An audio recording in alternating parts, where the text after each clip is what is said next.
আজকের বানাবো বাঁধাকপির কাটলেট। বাঁধাকপিটা ভালো করে কষিয়ে নিয়েছি, নুন, হলুদ, তারপরে জিরার গুঁড়ো, আদা, গরম মশলা, মিষ্টি এই দিয়ে ভালো করে কষিয়ে নিয়েছি, আর একটু ধনেপাতা কষিয়ে নিয়ে তারপরে এটা ভালো করে কাটলেটের মতো তৈরি করে নিয়েছি। এইবারে ঘরানা মতে করছি, কর্নফ্লাওয়ার, ময়দা আর সুজি দিয়ে এইটা ভাজবো। তোমরা পুরো ভিডিওটা দেখতে থাকো। এই দেখো কড়াই গরম হয়ে গেছে, তেলটা দিয়ে দেবো।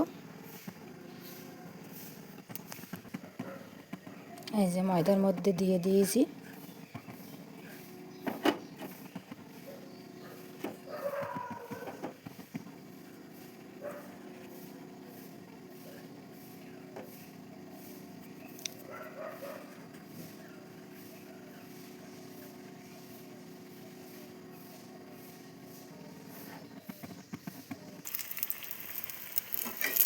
উল্টে দেবো। দেখো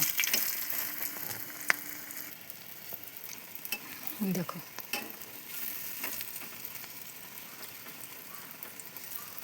লাস্টে সুজি আর ময়দার মধ্যে রেখে তারপরে ভেজে নিচ্ছি।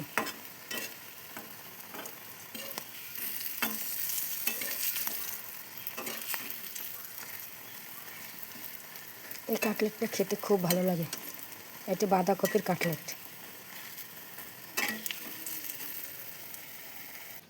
এই দেখো আগে সুজি মাখিয়ে নিয়েছি, এবারে ময়দা দিয়ে মাখিয়ে নেব।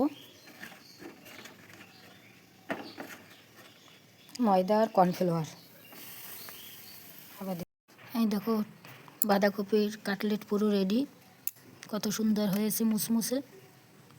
আর টমেটোর চাটনি